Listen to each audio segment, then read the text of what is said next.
Hello and welcome to another episode of Warhammer 40k lore presented through AI-generated images. In this video, we will explore the history, organization and beliefs of the Adepta Sororitas, also known as the Sisters of Battle. The Adepta Sororitas are an all-female division of the Imperium state church, the Ecclesiarchy, and they serve as its military arm, fighting against heresy and corruption with faith and fire. We will also look at some amazing images generated by Midjourney version 5.1, which will give us a glimpse of how the Adepta Sororitas might look like in different settings and scenarios. So sit back, relax and enjoy the show. The Adepta Sororitas, also known as the Sisterhood or Daughters of the Emperor, are an all-female subdivision of the religious organization known as the Ecclesiarchy or Ministorum. The Sisterhood's Orders Militant serve as the Ecclesiarchy's fighting arm, mercilessly rooting out corruption and heresy within humanity and every organization of the Adeptus Terra. The terms Adepta Sororitas and Sisters of Battle are commonly assumed to mean the same thing, but the latter title technically refers only to the Orders Militant, the military arm of the organization, which is the largest and the best-known part of the Sororitas. History. The Adepta Sororitas were officially founded in the 36th millennium, and more specifically during the later age of apostasy. However, they trace their origins to an older, all-female warrior cult known as the Daughters of the Emperor. Based on the world of San-Lure, this cult was dedicated to worship of the Emperor and the study of martial arts. The daughters were fairly isolated from the wider Imperium, but there are accounts which suggest that they did not stay on San-Lure all the time. For instance, Imperial scholars believe that Saint Sabbat was linked to the Daughters of the Emperor in some way. It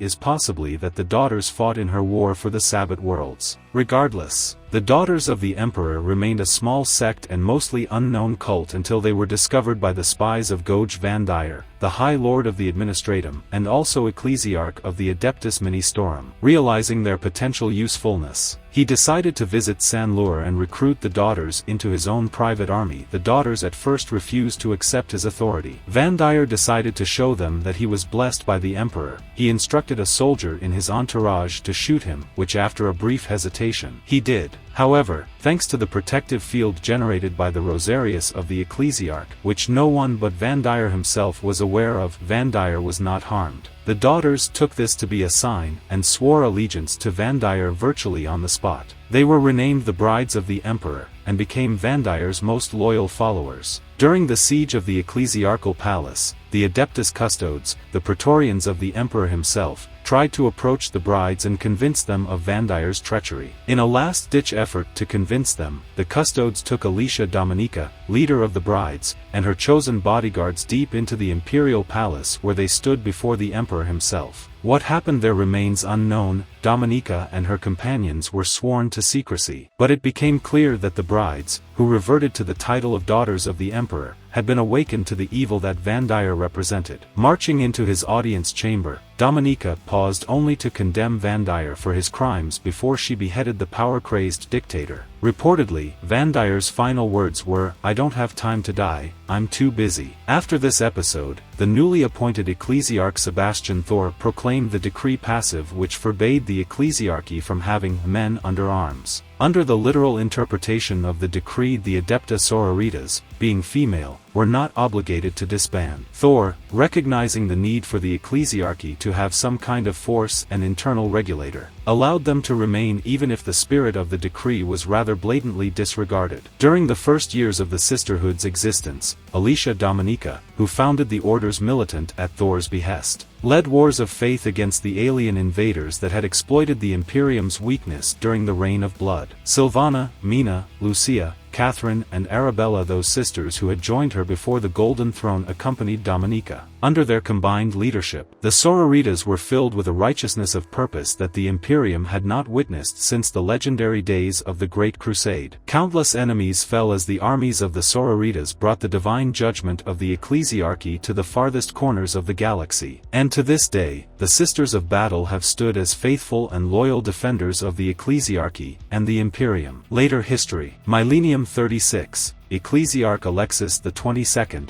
Sebastian Thor's successor, divides the Orders Militant of the Convent Sanctorum and Convent Priories into 4 orders, of the Ebon Chalice, of the Valorous Heart, of the Fiery Heart and of the Argent Shroud. After the death of Alicia Dominica, Ecclesiarch Equitus XI presides over the creation the rank of Abbess of the Adepta Sororitas, the new leader of the Adepta Sororitas. The first to hold the position is Sister Palmiro of the Order of the Holy Word. Millennium 38, Ecclesiarch Desis VI founds 2 more Orders Militant in honor of the remaining 2 saints who accompanied Alicia Dominica to the Golden Throne, the Order of the Bloody Rose in honor of Sister Mina and the Order of the Sacred Rose in honor of Sister Arabella. Millennium 41, Sister Sabrina of the Order of the Ermine Mantle is elected abbess but disappears during her pilgrimage to Sanlur. The position of abbess was vacant until after the return of Robert Gilliman, when it was re-established. Millennium 42, the Adepta Sororitas embark on an unprecedented number of wars of faith in the aftermath of the formation of the Great Rift and Indomitus Crusade. A new abbess, Morven Val, is appointed by Robert Gilliman. Hierarchy. The Adepta Sororitas is part of the Ecclesiarchy and is divided between 2 convents, the Convent Priories located on Terra and the Convent Sanctorum based on Ophelia 7, although in practice their forces are spread throughout the galaxy. The overall commander and spiritual leader of the entire Sisterhood is the Abbess of the Adepta Sororitas. As the leader of the Adepta Sororitas, the abbess is sometimes elected into the High Lords of Terra. The convents of the Sisterhood are organized into several orders. There are 2 different kind of orders, the Orders Militant, or Sisters of Battle, the military arm of the Ecclesiarchy composed of the 6 major orders and countless subsidiary lesser orders militant, and the non-militant orders, each of which has different roles and responsibilities in the Imperium. The largest of the non-militant orders rival the Sisters of Battle in size and notoriety, but there is also hundreds of other orders, the vast majority of which are unknown to the bulk of mankind. The most well-known are the Orders Hospitaller, composed of surgeons, physicians and nurses, the Orders Dialogus, scholars dealing with languages, ciphers and translations, and the Orders Famulus, acting as diplomats, chamberlains and advisors for imperial and noble families. Recruitment. The majority of recruits into the Adepta Sororitas are drawn from the Schola Progenium, having been identified by the drill abbesses of those imperial orphanages as suitable candidates from an early age. A few may be transferred from outside organizations, in particular the ranks of the servants of the Inquisition, although this is relatively unusual and only undertaken following lengthy consideration. Having been identified as a candidate for membership, the individual is shipped to one of the 2 primary convents on Terra or Ophelia 7, where she will be subjected to a lengthy and arduous regime of testing as a novice intended to gauge her suitability to join the Sisterhood and to identify which of the orders she would be most suited to. Regardless of which order she will eventually join, all novices undergo extensive instruction in the traditions of the Adepta Sororitas, and most receive at least a modicum of military instruction. Once a novice is judged worthy to join the Sisterhood, swear her vows to the Emperor and has completed her basic training, the candidates are gathered in the Great Hall of the convent before the canonesses and palatines of the orders to which they will be assigned. Such gatherings range from grand ceremonies involving several thousand new sisters and taking several solar days and nights to conclude, to smaller events where only a handful of candidates gather in the Great Hall. One by one, the name of each candidate and the order she will join is announced, and the newly elevated sister will be led off to begin her vocation. Once she is assigned to her order, the sister will begin a period of even more rigorous training and indoctrination, which, it is said, will never end until she sits in death at the right hand of the Emperor. That's all for today's video on the Adeptus Sororitas. I hope you learned something new and enjoyed the images created by the Midjourney version 5.1. If you did, please leave a like, comment and subscribe to this channel for more videos like this one. And if you have any suggestions or requests for future topics, feel free to let me know in the comments section below. Thank you for watching and may the Emperor protect you.